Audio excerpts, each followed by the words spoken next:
Ang mabuting balita ng Panginoon, ayon kay San Lucas.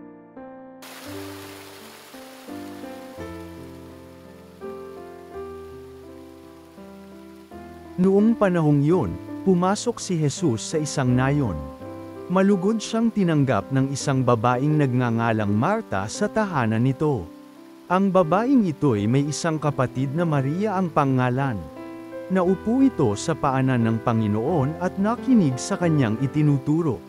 Alalang-alala si Marta sapagkat kulang ang kanyang katawan sa paghahanda, kaya't lumapit siya kay Jesus at ang wika, "Panginoon, sabihin nga po ninyo sa kapatid kong tulungan naman ako."